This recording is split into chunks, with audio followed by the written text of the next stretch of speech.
السلام علیکم ورحمۃ اللہ وبرکاتہ۔ نحمدہ ونصلی علی رسولہ الکریم، اما بعد فاعوذ باللہ السمیع العلیم من الشیطان الرجیم من ہمزہ ونفخہ ونفثہ۔ بسم اللہ الرحمن الرحیم۔ وما ينطق عن الهوى ان هو الا وحی یوحی۔ محترم سامعین و سامعات، آج انشاءاللہ العزیز اللہ کے نبی صلی اللہ علیہ وسلم کے اوپر وحی کی ابتدا کیسے ہوئی اس حوالے سے بیان کریں گے۔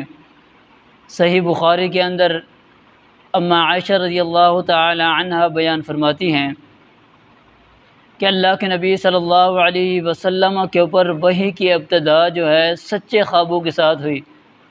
آپ علیہ الصلوۃ والسلام جو بھی خواب دیکھتے تو وہ روز روشن کی طرح پورا ہو جاتا۔ اس کے بعد آپ علیہ الصلوۃ والسلام تنہائی پسند ہو گئے، خلوت پسند ہو گئے آپ علیہ الصلوۃ والسلام۔ تو آپ گھر سے توشہ لے کے جاتے، کھانے پینے کا سامان لے کے جاتے غار حرا کے اندر، وہاں پہ چند دن اور چند راتیں گزارتے اور ذکر و فکر کے اندر وہاں پہ مشغول رہتے۔ جب توشہ ختم ہو جاتا، کھانے پینے کا سامان ختم ہو جاتا، تو آپ علیہ الصلوۃ والسلام واپس آتے اما خدیجہ رضی اللہ تعالی عنہا کے پاس، اور گھر سے پھر کھانے پینے کا سامان لے کے چلے جاتے غار حرا کے اندر۔ آپ علیہ الصلوۃ والسلام پھر ذکر و فکر کے اندر مشغول ہو جاتے۔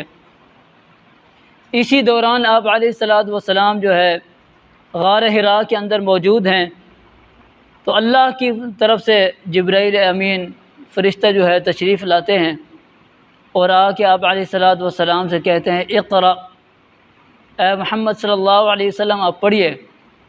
آپ علیہ الصلوۃ والسلام ارشاد فرماتے ہیں کہ ما انا بقاری، میں پڑھا ہوا نہیں ہوں۔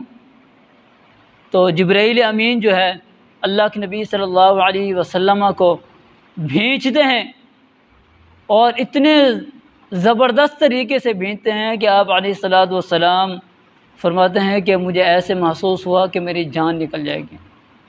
اس کے بعد پھر چھوڑ دیتے ہیں، چھوڑ کے پھر کہتے ہیں اقرأ۔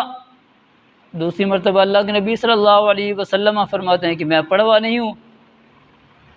جبرائیل امین پھر آپ علیہ الصلوۃ والسلام کو بھیجتے ہیں، اور بڑے زبردست سختی کے ساتھ بھیجتے ہیں۔ اس کے بعد پھر چھوڑ دیتے ہیں۔ تیسری مرتبہ بھی یہی ماجرا ہوتا ہے، اور تیسری مرتبہ جب جبرائیل امین آپ علیہ الصلوۃ والسلام کو چھوڑتے ہیں، تو اس کے بعد پھر سورۃ العلق کی ابتدائی آیات جو ہیں جبرائیل امین علیہ السلام نبی اکرم صلی اللہ علیہ وسلم کو پڑھاتے ہیں۔ اقرأ بسم ربک الذی خلق، خلق الانسان من علق، اقرأ وربک الاکرم۔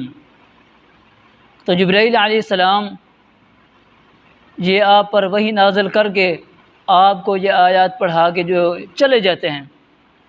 آپ علیہ الصلوۃ والسلام پریشان ہوتے جاتے ہیں، گھبرا جاتے ہیں، پتہ نہیں کیا ماجرا ہے، یہ کون تھا۔ اسی پریشانی کی حالت میں آپ علیہ الصلوۃ والسلام گھر تشریف لاتے ہیں، اور اما خدیجہ رضی اللہ تعالی عنہا سے کہتے ہیں کہ زملونی زملونی، مجھے چادر اڑا دو۔ اما خدیجہ رضی اللہ تعالی عنہا نے آپ علیہ الصلوۃ والسلام کو چادر اڑا دی، آپ کو دیر لیٹے رہے۔ جب آپ کی گھبراہٹ ختم ہو گئی تو آپ علیہ الصلوۃ والسلام اٹھے، اور اما خدیجہ رضی اللہ تعالی عنہا آپ کے پاس تشریف لائیں اور آپ سے پوچھا حالات کیا وجہ ہے، کیوں آپ پریشان تھے، کیوں گھبرائے ہوئے تھے۔ تو اللہ کے نبی صلی اللہ علیہ وسلم فرماتے ہیں کہ اے خدیجہ، مجھے اپنی جان کا خطرہ ہے، مجھے اپنی جان کا خطرہ ہے۔ اما خدیجہ رضی اللہ تعالی عنہا بڑی جہاں دیدہ، بڑی سمجھدار اور ذہین فتین عورت تھیں۔ فرماتی ہیں کلا واللہ لا یخزیک اللہ ابدا، ہرگز نہیں آپ کو اللہ تعالیٰ کبھی بھی رسوا نہیں کریں گے۔ کیوں؟ انک لتصل الرحم، آپ صلہ رحمی کرتے ہیں، آپ جو مجبور و بے کس ہوتا ہے اس کو کما کر دیتے ہیں، آپ دوسروں کا بوجھ اٹھا لیتے ہیں، آپ مہمان نواز ہیں، آپ حق اور سچ کا ساتھ دینے والے ہیں۔ تو ایسا جو شخص ہوتا ہے اس کو اللہ تعالیٰ کبھی بھی رسوا نہیں کرتے، اللہ تعالیٰ ایسے شخص کو کبھی بھی ضائع نہیں کرتے۔ آپ کی تو یہ بڑی اچھی اچھی صفات ہیں۔ اور اس کے بعد اماں خدیجہ رضی اللہ تعالی عنہ نبی اکرم صلی اللہ علیہ وسلم کو اپنے چچا زاد بھائی ورقہ بن نوفل کے پاس لے کے جاتی ہیں۔ ورقہ بن نوفل وہ شخص تھا جس نے جاہلیت کے زمانے میں نصرانیت قبول کر لی تھی، اور وہ انجیل کو عبرانی زبان کے اندر لکھتے تھے، بوڑھے ہو گئے تھے۔ تو اماں خدیجہ رضی اللہ تعالی عنہ نبی اکرم صلی اللہ علیہ وسلم کو لے کے جاتی ہیں ورقہ بن نوفل کے پاس، اور ورقہ بن نوفل کو جا کے ساری صورتحال بتاتی ہیں کہ آپ کا بھتیجا بڑا پریشان ہے، اس کی بات سنیں۔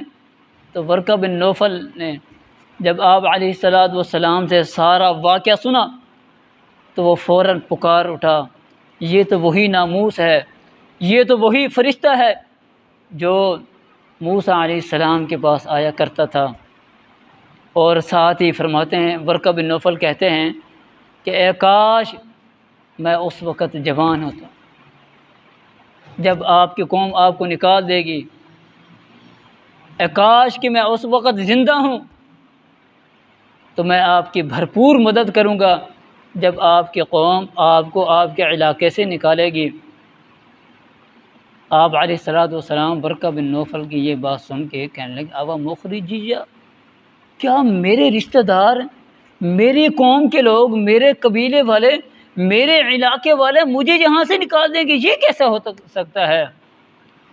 تو ورقہ بن نوفل نے کہا، آپ جو پیغام لے کر آئے ہیں، جو دعوت لے کر آپ آئے ہیں، ایسی دعوت، ایسا پیغام جو بھی لے کر آیا ہے اس کے ساتھ یہی ہوا ہے کہ اس کی قوم نے اس کے اوپر ظلم و ستم کیا اور اس کو اس کے علاقے سے نکال دیا۔ تو یہ تھی پہلی وحی اللہ کے نبی صلی اللہ علیہ وسلم کے اوپر جو نازل ہوئی۔ وما علینا الا البلاغ المبین۔